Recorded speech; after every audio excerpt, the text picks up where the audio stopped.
welcome back again to my channel. So if you are new, do subscribe to my channel. तो आज का हमारा topic रहने वाला है कि हम लोग पेपर को कैसे प्रेजेंट करके आए कि हमारी टीचर जो भी हमारा चेकर है वो हमको बहुत अच्छे मार्क्स दे। तो अगर आप ये वाले ट्रिक्स जानना चाहते हैं तो आप पूरा वीडियो देख सकते हैं।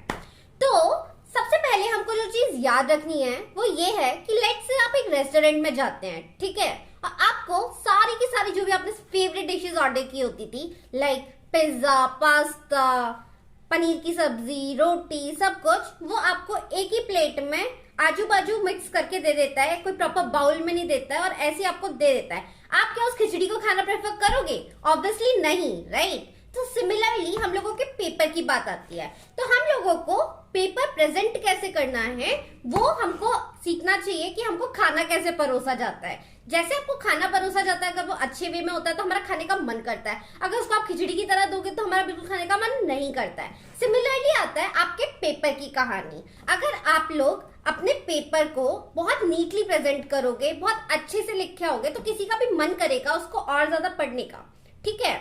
तो हम लोगों को सबसे पहली ट्रिक यही लगानी है कि जो हमारी फर्स्ट शीट होती है ना वो एकदम नीट क्लीन हो। इसका मतलब मेरा बिल्कुल ये नहीं है कि आप बहुत सुंदर हैंडराइटिंग में लिखे हो, ठीक है, आपकी हैंडराइटिंग जैसी भी है लेकिन प्रॉपर स्पेसिंग के साथ लिखे आइए और कोशिश कीजिए कि आप लोग कोई भी ना काटापीटी ना करें। अगर काटापीटी करनी भी है तो एक सिंपल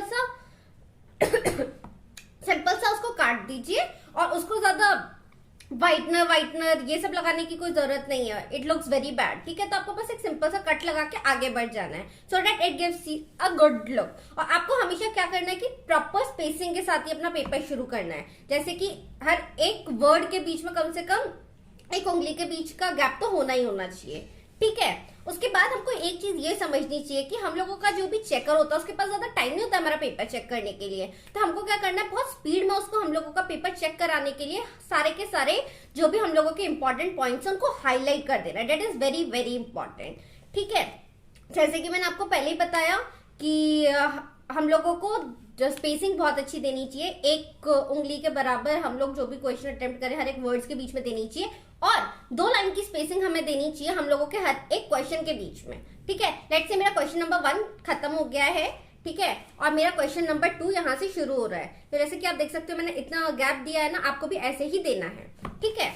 नेक्स्ट हम लोगों को हमेशा आप कोशिश कीजिए कि आप अपना पूरा का पूरा पेपर पॉइंट्स में लिखे हैं। ऐसा नहीं होना चाहिए कि आप बहुत लंबे लंबे लंबे पैराग्राफ्स में लिखे आ रहे हैं कि टीचर का मन ही नहीं कर रहा पढ़ने का। तो अगर आप पॉइंट्स में लिखे आएंगे ना तो ये चीज आपके लिए भी बहुत आसान होगी उसको देखना कि आपने सारे पॉइंट्स कवर किए हैं कि नहीं, और इवन टीचर के लिए भी बहुत ज्यादा इजी होगा आपको मार्क्स देना।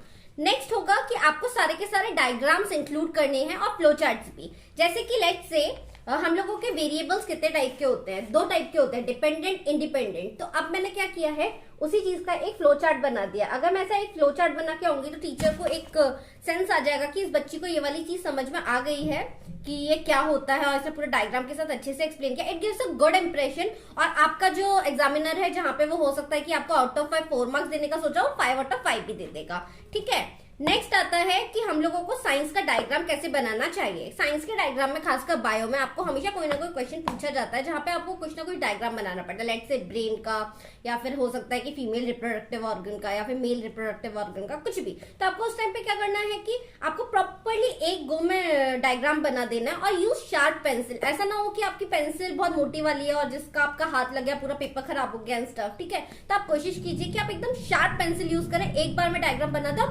बहुत अच्छे से उसको लेबल करें। नेक्स्ट आता है जो भी हम लोगों के डिफरेंस वाले क्वेश्चंस आते हैं, ठीक है, कि आपको बताना है कि let's say female reproductive organ male reproductive organ से कैसे डिफरेंट होता है। Let's say this is the question, then what I gonna do is आप इस चीज को ना एक टेबल फॉर्मेट में आंसर देंगे। So what happens is table format में जैसे ही आप आंसर देंगे ना टीचर का ध्यान जाता है कि ओके इस बच्चे ने पहले ही डिफरेंशिएशन का पॉइंट लिख दिया है कि कैसे उसको वो डिफरेंशिएट करना चाहता है, और फिर जो भी उन लोगों के डिफरेंसेस हैं वो डिफरेंसेस के बारे में बातें कर रहा है। तो अगर मैं आपको इसका एग्जांपल दूं तो समथिंग लाइक दिस, आप एक ऐसी टेबल बना सकते हैं जिससे आपको बहुत ज्यादा हेल्प होगी एंड इवन टीचर को भी लगेगा कि इस बच्चे को ये वाला चीज आता है, वो बहुत अच्छे मार्क्स देने वाले हैं आपको, ठीक है। नेक्स्ट हम बात करते हैं मैथ्स जैसे पेपर की जहाँ पे आपको न्यूमेरिकल्स रहते हैं। तो हमको उस वाले टाइम पे पता है क्या करना है, न्यूमेरिकल्स में जैसे ही आपको एक क्वेश्चन पढ़ा जाता है और क्वेश्चन के बाद ही आपको सबसे पहले लिख देना है कि क्या चीज गिवन है, उस क्वेश्चन में आपको क्या बताया जा रहा है। आप जैसे ही वो गिवन वाली चीजें लिखते हैं उसके बाद आपको एक फॉर्मूला यूज करके लिखना है। आप कौन सा फॉर्मूला यूज करने वाले हैं उसको एक काम कीजिए, बॉक्स में लिख दीजिए, so that the checker knows कि आपको वो वाला फॉर्मूला पता है। और जैसे ही आप पूरा पेपर सॉल्व करते हैं, मतलब वो वाला फॉर्मूला सॉल्व कर देते हैं, उसके बाद आपका जो प्रॉपर आंसर आता है उसको भी आप एक बॉक्स में डाल दीजिए। It gives a very good look to the examiner कि आपको ये वाला आंसर आपने कंक्लूड कर चुका है। That is very nice. Next अब हम बात कर लेते हैं कि आपको सीक्वेंस कैसे फॉलो करना है। लेट्स से आपके कोई भी एग्जाम में 4 सेक्शंस होते हैं, तो आपको ना ये वाली गलती बिल्कुल नहीं करनी है कि मैंने सेक्शन ए के 2 क्वेश्चन अटेम्प्ट किए, फिर सेक्शन बी के 4 क्वेश्चन अटेम्प्ट किए, फिर सेक्शन सी के 4 क्वेश्चन अटेम्प्ट किए। ऐसे नहीं, मतलब आपके लेट से 10 क्वेश्चंस हैं हर एक सेक्शन के अंडर, तो आप ना भले स्पेस छोड़ दीजिए कि मैं ये वाला क्वेश्चन बाद में कंप्लीट करूंगा, पर एक सेक्शन के अंडर ना सारे के सारे उसके क्वेश्चंस अटेम्प्ट करके आना। भले ही आप सीक्वेंस चेंज कर सकते हो, 11th क्वेश्चन को 10th क्वेश्चन से पहले कर सकते हो, लेकिन ऐसा मत करना कि सेक्शन ए के बाद सेक्शन बी का क्वेश्चन कर रहे हो, सेक्शन बी के बाद सेक्शन सी का क्वेश्चन कर रहे हो। It is very very fuzzy. मतलब आपकी टीचर बहुत ज्यादा इरिटेट हो जाएगी कि यार ये क्या है, मैं कौन सा कैसे चेक करूं। तो आप एक सेक्शन वाइज का सीक्वेंस बना लीजिए और आपको जो सेक्शन सबसे अच्छे से आता है उसी से शुरू कीजिए, ठीक है। नेक्स्ट आता है कि हम लोगों को मार्जिन कितने ड्रॉ करने हैं। बहुत सारे लोग क्या करते हैं ना, आधा पेपर लिखे आते हैं और आधा मार्जिन में छोड़ देते हैं। टीचर बेवकूफ नहीं बैठी है, ठीक है, आपको जितना कम हो सकता है उतना मार्जिन छोड़ के आना है। नेक्स्ट आता है कि आपको एमसीक्यूज कैसे लिखने हैं। अगर लेट से आपके पास टाइम है तो आप ना एमसीक्यू का पूरा आंसर लिखे आइए। लेट से आपका A B C D options थे, ठीक है। लेट से ए में आपका ऑप्शन था फीमेल ऑर्गन, ए में था मेल ऑर्गन, सी में था बोथ ऑफ दीज, डी में था नन ऑफ दीज। तो ऐसे जब अगर आपका है और आपका आंसर है बी, तो आप ना बी मेल ऑर्गन ऐसे करके लिखे आइए गया तो बहुत ज्यादा अच्छा रहेगा, क्योंकि कभी कभी क्या होता है टीचर्स भी कंफ्यूज हो जाती है, तो इसमें कोई कंफ्यूजन का स्कोप ही नहीं बचता है। तो अगर आपके पास टाइम है तो आप ऐसे कीजिए, अगर टाइम नहीं है तो आप सिर्फ अपना वो लिख के आ जाइए कि सेकंड का आंसर ए है, बी है, मतलब समझ जाएगी टीचर। लेकिन अगर टाइम है तो आप प्लीज वैसे ही कीजिएगा जैसे मैंने आपको पहले बताया है, ठीक है। नेक्स्ट आता है कि आपको ना सॉफ्टली लिखना है। ऐसा होता है बहुत से बच्चे इतना हार्डली लिखते हैं कि पीछे भी उसका छप जाता है, ठीक है। जैसे कि मैंने कुछ भी चीज लिखी है तो पीछे नहीं दिखनी चाहिए कि आपने पीछे का क्या लिखा है, इतना सॉफ्टली लिखना है आपको। और इधर मैंने इधर ये लिखा था, राइट। तो इससे क्या होगा ना कि आपका पेपर थोड़ा नीट लगेगा, वरना बहुत खिचड़ी सी पक जाती है, पीछे भी दिख रहा है वो। मतलब आप अच्छा वाला पेन यूज कीजिएगा जिसकी इंक फालतू की नहीं निकल रही है, the one which is you are comfortable using it. और एक और इधर मैं आपको स्पेशल टिप देना चाहूंगी कि आप ना कोई भी पेन यूज कर रहे हो उसका कैप अलग रख देना, और कैप के बिना ही पेपर लिखना। कैप लगे रहने से ना वो बहुत ज्यादा हैवी हो जाता है पेन आपके लिए, तो आप अपनी राइटिंग पे इतना ज्यादा फोकस नहीं कर पाते हो, मतलब वो आप बहुत स्लो लिखने लग जाते हो। तो इस वे में ना आपको थोड़ा टाइम लूज हो जाता है। तो आप क्या करना, आप अपना कैप को अलग रख देना, उसके बाद ही आप अपना पेपर लिखना, ठीक है।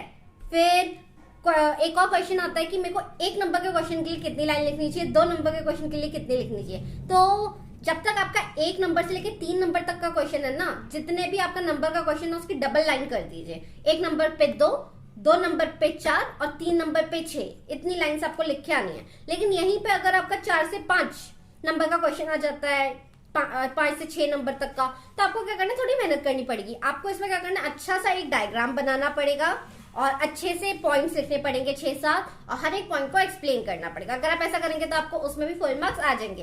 अगर आप ये सारी ट्रिक्स फॉलो करने वाले हैं, आई कैन एश्योर यू जो मार्क्स आपके 70-80 पे आके रुक जाते थे वो आपके 95 तक जाएंगे, ठीक है। तो पेपर प्रेजेंटेशन इतनी ज्यादा अहमियत रखता है। तो आपको मैं थोड़े अपने नोट्स दिखा देती हूँ, how I have made them. जैसे ये मैंने टेबल वाले क्वेश्चंस अटेम्प्ट किए थे, this is how I attempted them and it was really good. और मैं मतलब कुछ भी चीज बनाती हूँ ना तो उसको इस वे में फॉर्मेट डाल देती हूँ, so that it looks colourful और टीचर को समझ में आ जाता है कि हाँ इस बच्चे को ये वाला समझ में आ चुका है चैप्टर। तो that is how things work. आप कितने अच्छे से अपने खाने को परोस के आने वाले हैं एग्जाम में, उसी बेसिस पे आपको अच्छे मार्क्स आने वाले हैं। So all the very best for your exam. And if you have any questions या फिर आप चाहते हो कि मैं किसी एक पर्टिकुलर वीडियो पे वीडियो बनाऊं तो आप कमेंट डाउन कर दीजिए, मैं उसी वाले कमेंट पे वीडियो बना दूंगी। शुक्रिया।